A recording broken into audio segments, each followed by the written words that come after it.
Assalamualaikum warahmatullahi wabarakatuh. Alhamdulillah wassalatu wassalamu ala Rasulillah wa ala alihi wa sahbihi wa mawalah wa la hawla wa la quwwata illa billahi wa ba'du. Alhamdulillah, di pagi ini kembali kita bisa duduk bermajlis ilmu setelah melaksanakan kewajiban Allah, salat subuh berjamaah. Salawat dan iringan salam tentunya tetap kita haturkan kepada Rasul kita Nabi besar Muhammad sallallahu alaihi wa ala alihi wasallam. Kita masih meneruskan tentang Tarhib Ramadan, di mana pagi ini kita akan membahas tentang beberapa ibadah yang harus diperhatikan seorang mukmin di bulan Ramadan. Ma'asyiral muslimin wal muslimat rahimakumullah. Kita tahu bahwa umur manusia itu tidak ada yang tahu kecuali Allah Subhanahu wa ta'ala. Makanya Abdullah ibn Umar radhiyallahu anhuma mengatakan, di antara mafatihul ghaibi, kunci-kunci kegaiban yang tidak ada yang tahu kecuali Allah, salah satunya adalah wa ma tadri nafsun bi ayyi ardin tamut. Jiwa manapun tidak tahu dia akan mati di mana, dan jiwa manapun tidak tahu apa yang terjadi esok hari. Apakah beberapa hari ke depan Allah Subhanahu wa ta'ala masih memberikan umur kepada kita sehingga kita bisa menginjak Ramadan atau tidak?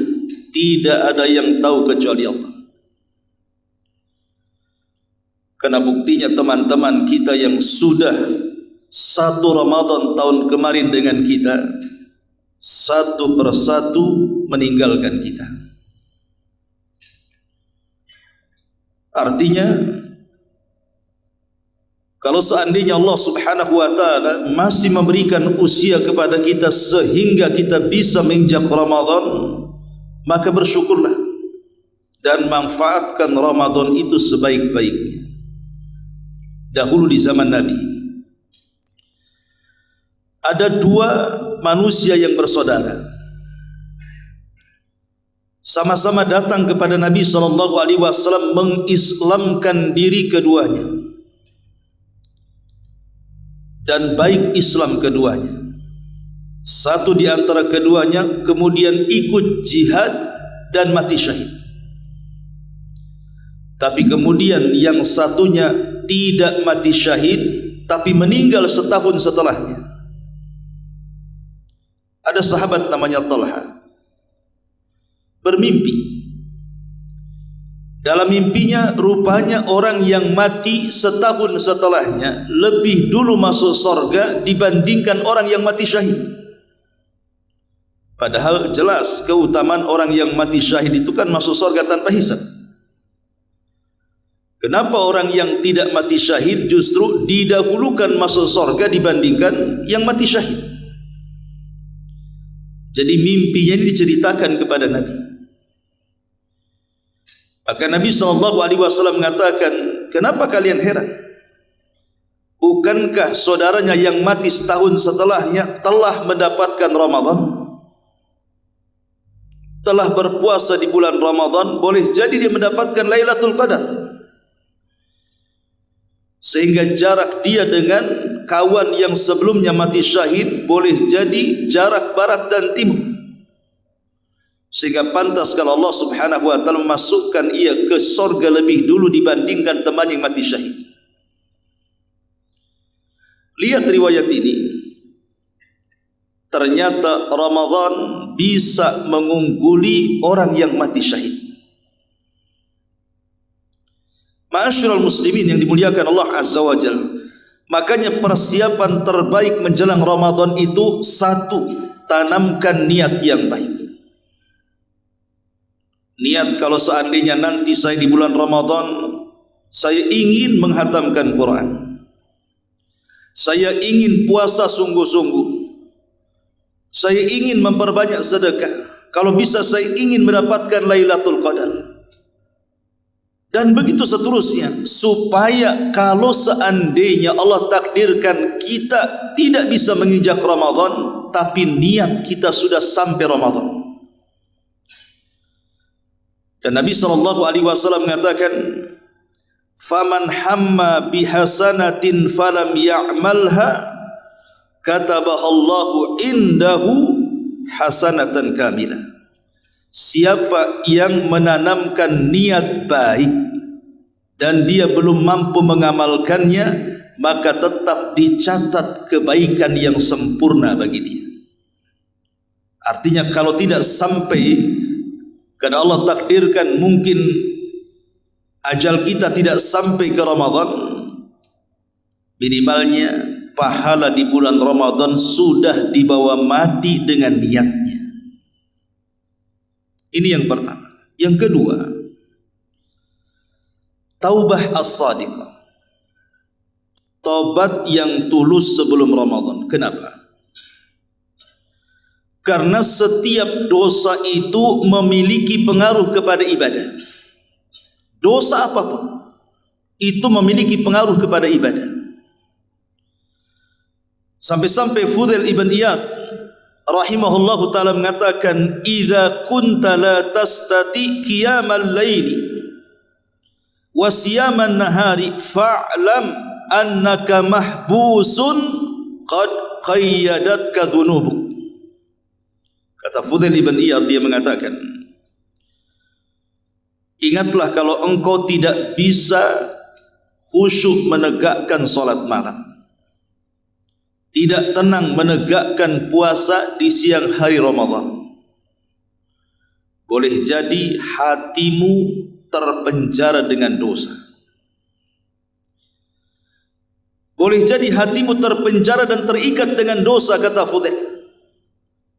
Ini yang ngomong ulama. Makanya dahulu ada ulama salaf namanya Ibrahim ibnu Adham. Tidak pernah dia tidak melaksanakan ibadah dengan khusyuk sampai satu hari ketika dia i'tikaf di Masjidil Aqsa. Dia merasakan bahwa i'tikafnya itu tidak mendapatkan tumakninah sama sekali, ada saja gangguan. Salat malamnya juga susah untuk khusyuk. Baca Qurannya juga susah untuk konsentrasi. Jadi dia terfikir, jangan-jangan saya sudah melakukan dosa. Akhirnya dia coba merenung dosa apa yang saya sudah lakukan. Teringat dengan sebutir kurma. Dia pernah membeli kurma di Mekah, satu gantang, kemudian ada satu kurma di bawah gantang. Disangkanya itu adalah kurma yang sudah beli, yang jatuh dari gantang yang sudah ditakar untuknya. Terpikir dengan satu kurma itu, jangan-jangan itu satu kurma bukan milikku tapi milik penjual. Langsung kemudian dia tidak panjang pikir berangkat dari Masjidil Aqsa menuju Mekah. Dia temui penjual kurma yang dulu dia pernah beli dari situ. Rupanya yang menjual berbeda dengan yang menjual dulu. Dulu orang tua, sekarang anak muda. Rupanya itu putranya, dan orang yang menjual dulu sudah meninggal dunia. Akhirnya kemudian Ibrahim ibn Adham ini meminta maaf. Boleh jadi dia telah mengambil sebutir kurma ayahnya. Baru setelah kemudian dimaafkan, barulah dia merasakan nikmatnya ibadah. Begitulah dosa terkadang mempengaruhi ibadah. Maka jangan sampai kemudian dosa-dosa kita di Sya'ban ini mempengaruhi ibadah di Ramadan. Maka langkah yang kedua sebelum masuk Ramadan, taubat dengan taubatan nasuha. karena setiap kita pasti memiliki dosa. Tidak ada satu manusia yang tidak punya dosa. Makanya para ulama salaf mengatakan, haramtu qiyamal laili sanatan bidzambin amiltu. Terkadang aku melaksanakan salat malam tidak bisa khusyuk selama setahun gara-gara satu dosa yang kuamalkan. Maka taubat itu penting sebelum menghadapi Ramadan. Yang kedua, yang ketiga, meninggalkan kebiasaan yang buruk. Kalau di bulan Sya'ban ini punya kebiasaan-kebiasaan yang buruk, yang kelak akan mempengaruhi ibadah di bulan Ramadan, tinggalkan kebiasaan yang buruk itu. Walaupun tidak berdosa, tapi tidak bermanfaat, sebaiknya ditinggalkan. Umpamanya, di antara kebiasaan-kebiasaan buruk itu, mungkin terlampau banyak makan, suka kuliner. Takutnya kalau seandainya dari Sya'ban sudah tidak bisa lagi menahan lapar, nanti akan merusak puasanya. Tapi kalau seandainya di bulan Sya'ban ini dia sudah berusaha melatih perutnya supaya lapar, mengurangi makan dan begitu seterusnya, maka insya Allah mungkin puasanya juga akan mengalami kehusyuan karena terbiasa lapar. Ataupun kurangi tidur, karena kalau di bulan Sya'ban ini kita mudah tidur, bahkan suka tidur, bahkan pakarnya tidur, nanti di bulan Ramadan ke bawah. Kalau sudah lama tidur, banyak nanti kebaikan yang luput kepada dia. Atau mungkin banyak ngobrol, atau banyak hal-hal yang menjadikan lalai kelak ketika masuk di bulan Ramadan. Tinggalkan kebiasaan buruk sebelum masuk Ramadan. Kemudian juga yang keempat, tanamkan kebahagiaan. Karena Allah Subhanahu wa taala berfirman, "Qul bi fadlillahi wa bi rahmatihi fabidzalika falyafrahu huwa khairun mimma yajma'un." Katakan ya Muhammad, dengan karunia Allah, dengan rahmat Allah, maka berbahagialah kalian, itu lebih baik daripada dunia yang kalian kumpulkan. Ramadan adalah karunia dan rahmat Allah, di mana Allah Subhanahu wa taala menyediakan satu bulan untuk menjadikan mesin pahala bagi kita. Logika ikhwan, umpamanya ada orang yang baru taubat di usia 50 tahun. Selama 50 tahun itu mungkin dia melakukan maksiat. Baru terpikir taubat di usia 40 atau 50 tahun. Setelah usia 50 tahun baru sadar pentingnya salat, baru sadar pentingnya baca Quran, baru sadar pentingnya zikir, baru sadar pentingnya puasa dan begitu seterusnya dari ibadah-ibadah yang ada. Tapi Allah takdirkan usia dia mungkin tidak panjang.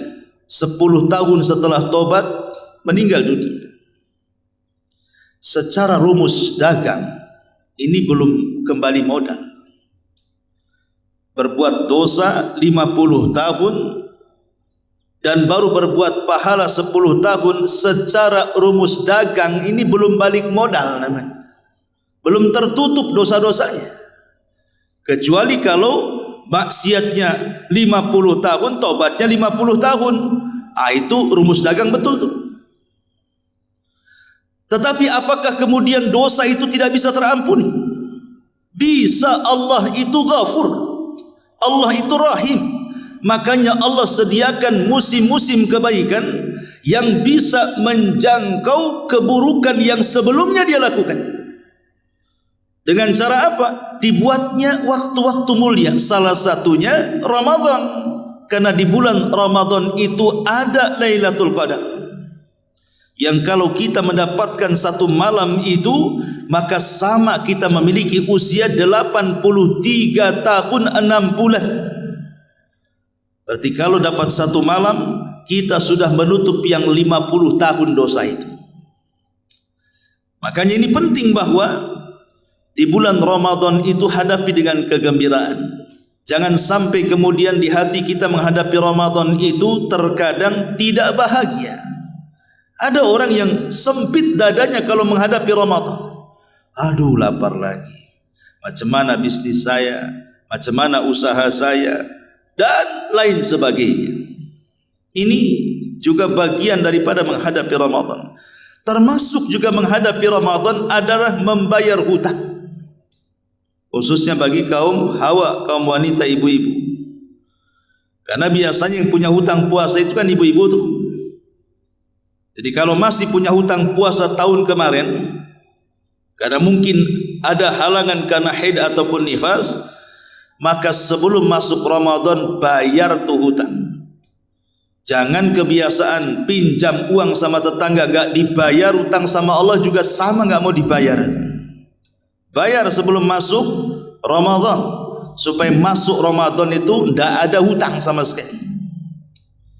Ini juga bagian daripada persiapan. Termasuk juga persiapan yang paling penting adalah iman dan amal. Karena panggilan puasa itu didahului dengan iman.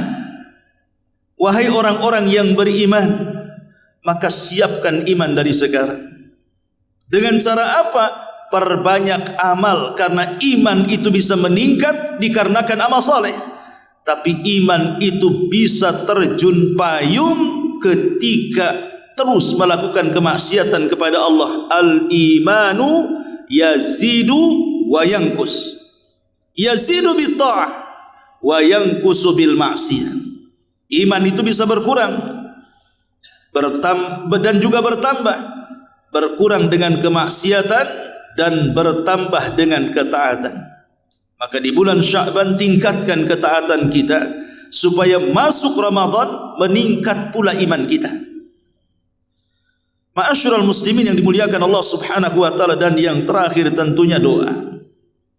Karena para ulama salaf, mereka 6 bulan sebelum Ramadan sudah minta kepada Allah agar usia mereka dipanjangkan dan mendapatkan Ramadan. Minta kepada Allah, Allahumma ballighna Ramadan, sampaikan kakiku di bulan Ramadan. Inilah di antara persiapan menjelang Ramadan. Lalu kalau seandainya kita sudah masuk Ramadan, kira-kira amalan ibadah apa yang harus diprioritaskan? Ada 7 amalan.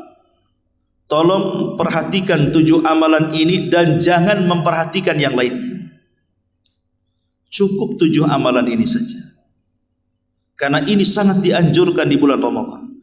Pertama, jaga solat 5 waktu sebelum yang lainnya.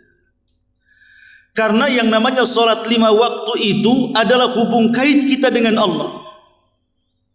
Kenapa kita diwajibkan solat 5 waktu? Supaya selama 5 waktu dalam 1 hari 1 malam itu kita tidak terputus hubungan kita dengan Allah Subhanahu wa taala. Makanya salat disebut salat karena silatun bainal abdi wa rabbi. Dia adalah tali yang menghubungkan kita dengan Allah. Bayangkan kalau seandainya tali itu sampai putus. Kalau seandainya tali itu sampai putus, tidak ada hubung kait kita dengan Allah Subhanahu wa taala, tentu Allah tidak mungkin lagi menjaga kita sebagai hambanya. Dan kalau seandainya orang sampai putus ibadah salat ini dengan Allah, maka juga akan memutuskan ibadah-ibadah yang lainnya dengan Allah. Karena Rasul yang mengatakan, faman saluhat salatu saluha sairu amalihi, wa man fasadat salatu fasada sairu amalihi. Siapa yang baik salatnya, maka semua amal yang lain dianggap baik. Siapa yang buruk salatnya, maka semua amal yang lain dianggap buruk. Maka yang menentukan amal yang lain itu salat. Jaga salat 5 waktu. Masalahnya banyak di antara kaum muslimin kalau sudah masuk Ramadan, puasa iya, tarawih iya, subuh lewat, siang juga zuhur lewat, asar lewat, tapi dia puasa tuh. Kalau sudah dekat-dekat maghrib, paling peka telinganya kapan azan, padahal bukan untuk maghrib. Dia hanya ingin membatalkan puasanya. Sibuk cari kurma karena itu sunnah. Yang sunnah diperhatikan, solat wajib pula tidak pernah diperhatikan. Nah ini kan bahaya. Jadi amalan yang pertama, jaga solat 5 waktu. Yang kedua, puasa. Jaga puasa. Dan jangan terbebani dengan puasa. Nikmati puasa itu, karena tidak ada orang mati karena puasa. Jaga puasa maknanya bukan hanya sekedar sahnya, tapi juga pahalanya. Karena ibadah itu ada 2. Pertama, ditinjau dari sah dan tidaknya. Yang kedua, ditinjau dari berpahala dan tidaknya. Kalau seandainya Anda berpuasa, datang kepada saya, Ustaz, puasa saya sah atau tidak? Saya katakan, kalau sudah mendatangkan rukun, syarat dan wajib, sah-sah saja. Tapi kalau pertanyaannya, Ustaz, diterima enggak puasa saya? Berpahala enggak puasa saya? Oh, itu urusan Anda dengan Allah. Tapi logikanya, kalau orang sudah mendatangkan rukun, syarat dan juga wajib, biasanya berpahala. Tetapi bisa juga tidak. Bagaimana caranya supaya puasa kita ini bukan hanya sah tetapi berpahala? Ya, puasanya bukan hanya seperti puasa orang awam, tambah lagi, bukan hanya sekedar perutnya yang puasa, matanya ikut puasa, telinganya ikut puasa, lisannya ikut puasa, kakinya ikut puasa, sampai ke hatinya juga ikut puasa. Jangan sampai masuk kepada hadis Nabi SAW, rubba sa'imin laisa lahul jaza illal ju'i wal 'atsy. Berapa banyak orang yang berpuasa, rupanya hanya menahan lapar dan dahaga saja, dia tidak mendapatkan apa-apa. Maka perbaiki puasa dengan cara apa? Jaga hati. Abu Hurairah radhiyallahu anhu sampai mengatakan, kami di bulan Ramadan lebih banyak tinggal di masjid dibandingkan tempat-tempat yang lainnya. Apa alasan Abu Hurairah? Linutahhir qulubana, agar Allah bisa membersihkan hati kami. Karena biasanya di masjid jarang maksiat. Kalau sudah di luar masjid itu maksiat berseliweran di mana-mana.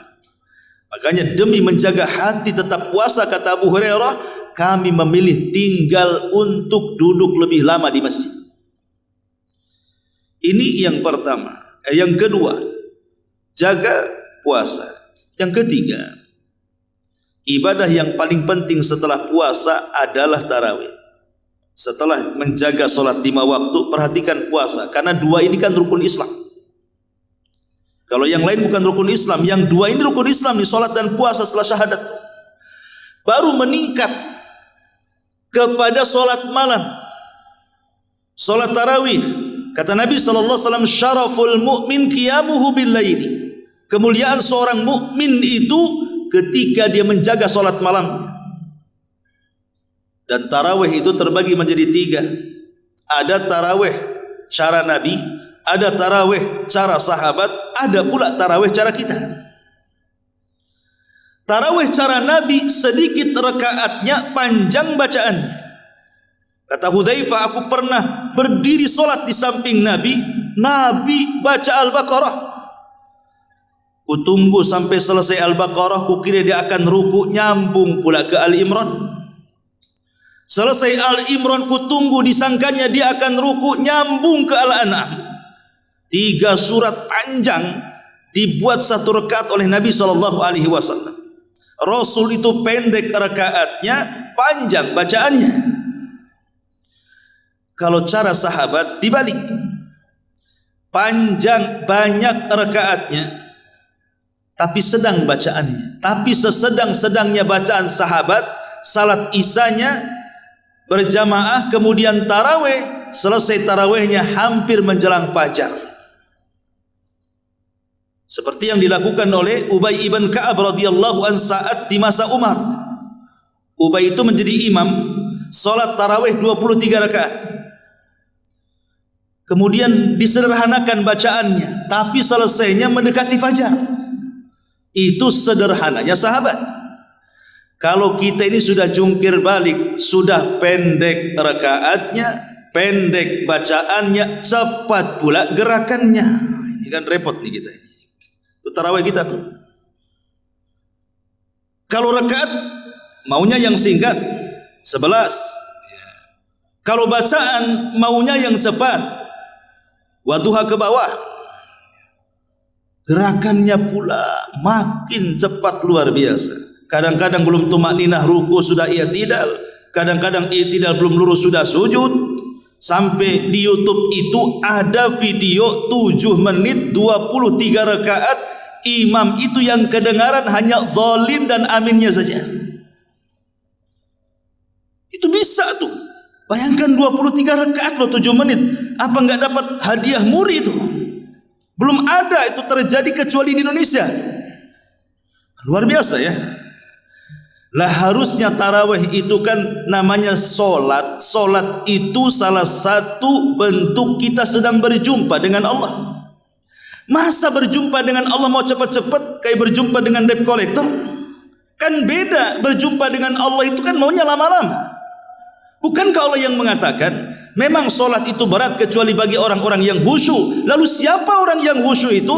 Allah katakan alladzina yadhunnuna annahum mulaqu rabbihim, orang yang yakin saat solatnya dia sedang berjumpa dengan Allah. Masa berjumpa dengan Allah enggak betah? Ma'asyiral muslimin rahimakumullah. Maka perhatikan solat malam ini yang namanya tarawih. Kata Rasul, siapa yang tarawih bersama imam dan dia tidak beranjak dari tarawihnya sampai imam berpaling kemudian ikut berpaling, maka Allah akan ampuni dosa-dosanya. Ini amalan yang ketiga yang paling penting di bulan Ramadan. Kemudian amalan yang keempat yang tak kalah pentingnya setelah tarawih adalah qiraatul Quran. Perbanyak baca Quran. Target Ramadan ketika membaca Quran itu bukan kualitas tapi kuantitas. Bukan kita disuruh membaca tafsir gitu ya supaya paham isi daripada Quran. Bukan itu targetnya. Tetapi target di bulan Ramadan itu memperbanyak bacaan yang dikejar hataman. Sebab kalau baca tafsir enggak hatam-hatam. Yang dikejar itu kuantitasnya. Kira-kira saya satu Ramadan itu bisa berapa kali hatam? Seperti Imam Syafi'i, kalau dia masuk Ramadan 60 kali dia hatam. Artinya siang 1 kali, malam 1 kali. Berbeda dengan kita, siang 1 ayat, malam 1 ayat. Mana mau hatam? Ya 60 ayat lah jadinya. Masih mending lah itu baca Quran. Ada yang tak mau baca Quran. Karena manusia dengan Quran itu kan ada 3 kelompok. Satu, ada orang yang lancar bacaannya. Memang dari kecil dia belajar Quran, lancar dia bacaannya. Yang kedua, ada yang tertatih-tatih, mungkin baru selesai Iqra, susah dia masih nyambung-nyambungkan ayat. Ada pula yang tak bunyi, mungkin dia baru masuk Islam, mu'alaf dia. Bagi yang Allah anugerahkan kelancaran dalam baca Quran itu, hatamkan sebanyak-banyaknya. Imam Bukhari kalau masuk Ramadan siang 1 kali, kalau malam 3 malam 1 kali. Imam Ahmad setiap hari menghatamkan Quran. Imam Malik sampai menutup darasnya tidak mau mengajarkan hadis dan dia mengambil mushaf padahal hafal Quran. Dia pun mentarget berkali-kali hatam dalam Ramadan. Begitu para ulama. Jadi kalau Allah anugerahkan anda lancar baca Quran, syukuri. Banyak saudara kita yang tidak lancar baca Quran. Targetnya hatamkan dengan tartil. Tapi bagi anda mungkin yang masih nyambung-nyambungin aja susah, namanya baru belajar Iqra, maka minimalnya baca saja. Karena walaupun tertatih-tatih baca Quran itu tetap dapat 2 pahala. Bagi anda yang tak bunyi karena tidak bisa baca, dengarkan. Dengarkan. Karena mendengarkan Al-Quran juga dianjurkan. Bahkan Nabi SAW pernah memanggil Abdullah ibn Mas'ud dan mengatakan, "Ya Abdullah ibn Mas'ud, iqra' alayya Al-Quran." Bacakan kepadaku Quran, wahai Abdullah ibn Mas'ud. Kata Abdullah ibn Mas'ud, "Ya Rasulullah, a'aqra'u alayka wal Qur'anu unzila ilaik?" Haruskah bacakan Al-Quran kepadamu sementara Quran turun kepadamu? Kata Rasul, sudah baca saja. Akhirnya dia membaca surah An-Nisa, Rasul mendengarkannya. Kalau anda tidak bisa lancar baca Quran, apalagi lancar, tidak lancar saja tidak bisa. Karena tak bunyi tak bisa baca Quran, dengarkan. Karena mendengarkannya juga dapat pahala. Intinya Ramadan jangan sampai meninggalkan Quran, karena Ramadan itu bulan Quran. Masa bulan Quran meninggalkan Quran? Akalnya di mana? Maka bacakan Al-Quran di bulan Quran, jangan meninggalkan Quran di bulan Quran. Ini yang keempat. Yang kelima, setelah membaca Quran, yang paling utama amalan di bulan Ramadan apa? Sedekah. Sedekah itu amalan yang paling afdal di bulan Ramadan setelah Quran.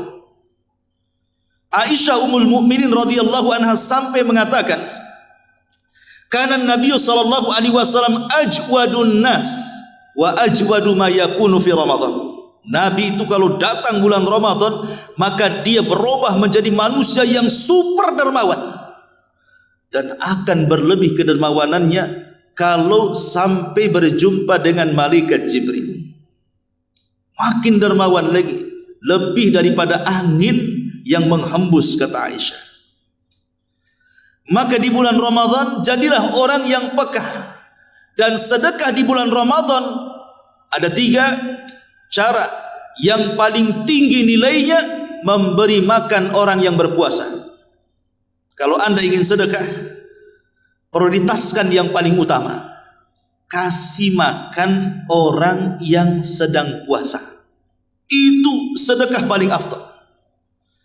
Nabi SAW sampai mengatakan, man fattara sa'iman kana lahu ajru sa'im la yanqusu min ajrihi syai'un. Siapa yang memberi makan orang yang berpuasa, maka dia mendapatkan pahala orang yang berpuasa tanpa mengurangi pahala dia sedikit pun. Kalau Anda memberikan makan kepada orang yang berpuasa 100 orang, berarti seolah-olah Anda berpuasa 100 hari. Itu kalau 100 orang. Kalau 200 orang, maka lebih banyak orang yang kita beri makan, beri minum, supaya dia iftar dari makanan dan minuman kita, maka secara otomatis kita mengambil pahala dia tanpa mengurangi pahala dia. Saya itu punya pengalaman waktu masih belajar di Yaman. Setiap Ramadan itu biasanya tulabul ilmi di sana itu, karena tidak ada daras, memang tidak ada pelajaran selama sebulan. Biasanya kami ke ibu kota. Kami ke ibu kota, ke Son'a. Untuk apa? Memperbaiki gizi. Karena biasanya di Son'a itu banyak orang kaya yang ngasih makan. Sebab kalau habis sholat maghrib, kalau bulan Ramadan itu orang-orang kaya berjubel di pintu-pintu masjid. Nanti kita ini baru keluar masjid, itu ditarik-tarik tangannya. Ayo makan di rumah saya, makan di rumah saya. Sampai bingung mana satu yang mau kita terima. Tapi kalau sudah mungkin 2-3 tahun, kita sudah ngasih tanda nih. Ini orang kaya, yang ini kalau ngasih makan enak sekali nih. Pasti milih dia atau nanti Ramadan tahun depannya. Oh yang ini nanti ajalah kan itu. Karena orang Arab itu kalau datang Ramadan tampak dermawannya. Hampir tidak ada orang bakhil di sana. Dan kalau ngasih makan iftar itu bukan kasih kayak kita goreng bakwan, enggak. Di sana kalau ngasih iftar itu sampai 7 macam lauk. Nanti lauk pertama entah bubur dulu, lauk ketiga, lauk keempat, yang terakhir itu sudah kambing guling tuh biasanya. Makanya yang tertipu dengan makanan yang pertama dikasih. Jangan dikenyang-kenyangkan yang pertama, rupanya yang paling enak yang paling akhir pula.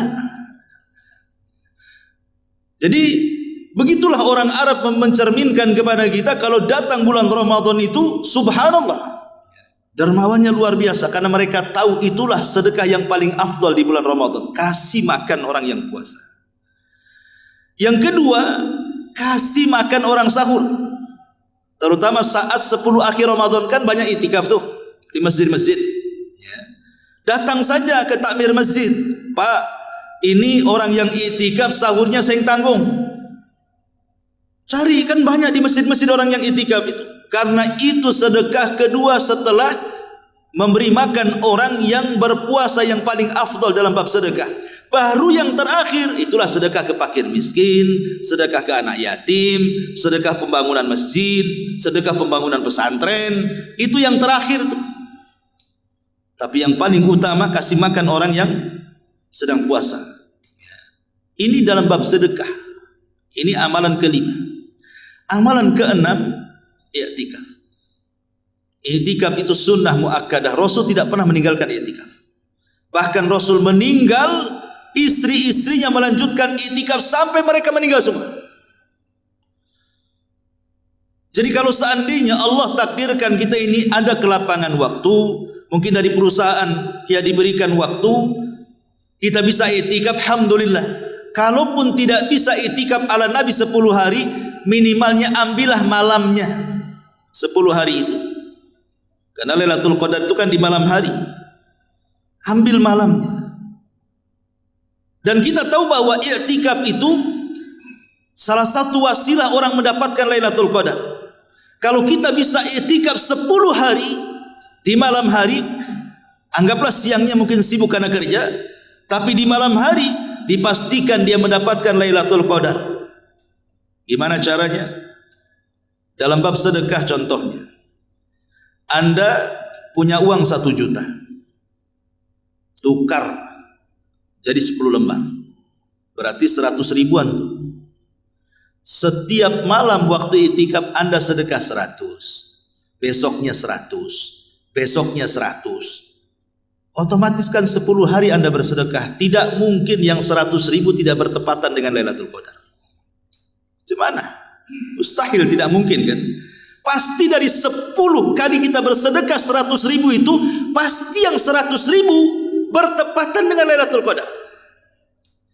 Kalau yang 100 ribu bertepatan dengan Lailatul Qadar, seolah-olah kita sedekah 83 tahun lamanya. Setiap hari 100 sampai 83 tahun.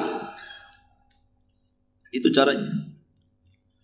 Atau umpamanya kita bagi, kalau memang kita ini malas membaca Quran, bacalah umpamanya setiap malam kulhu 3 kali. Kan orang yang membaca qul huwallahu ahad Allahus samad lam yalid wa lam yulad wa lam yakul lahu kufuwan ahad, pahalanya sama dengan sepertiga Quran kan. Kalau 2 kulhu 2/3 Quran, kalau 3 kulhu hatam tuh Quran. Dari segi pahala maksudnya. Kalau setiap hari di malam hari 10 akhir Ramadan saat i'tikaf kita membaca kulhu 3 kali, besoknya kulhu 3 kali, besoknya kulhu 3 kali, tidak mungkin kulhu 3 kali yang dibaca 10 hari itu tidak bertepatan dengan Lailatul Qadar. Itu kalau baca Quran tuh kalau yang malas. Dan begitu seterusnya. Dan yang terakhir, karena sudah jam 6 lebih, doa. Doa tentang 3 perkara. Bukankah di bulan Ramadan itu adalah bulan rahmat, bulan maghfirah, dan bulan idkun minan nar?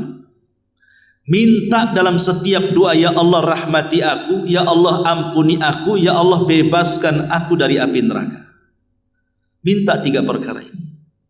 Karena di bulan Ramadan ini yang paling banyak, di mana Allah menyebar rahmatnya, di mana Allah menyebar ampunannya, di mana Allah menyebar idkun minar narnya, dibebaskannya hamba-hambanya dari neraka. Maka banyak-banyaklah berdoa dengan 3 permintaan ini dalam setiap waktu di bulan Ramadan. Inilah ibadah yang sangat penting kita perhatikan di bulan Ramadan. Salawat penting tapi jangan diprioritaskan, zikir penting tapi jangan diprioritaskan. 7 ini yang paling penting, yang lain itu selingan-selingan saja. Karena bulan Ramadan itu sudah terjadwal masalahnya amalannya. Jangan mementingkan yang tidak penting, meninggalkan pula yang paling penting. Ini yang harus diperhatikan di bulan Ramadan. Semoga Allah Subhanahu wa taala berikan usia panjang kepada kita sehingga kita mendapatkan Ramadan. Subhanallah bihamdika asyhadu an la ilaha illa anta astaghfiruka wa atubu ilaik. Allahu taala alam. Assalamualaikum warahmatullahi wabarakatuh.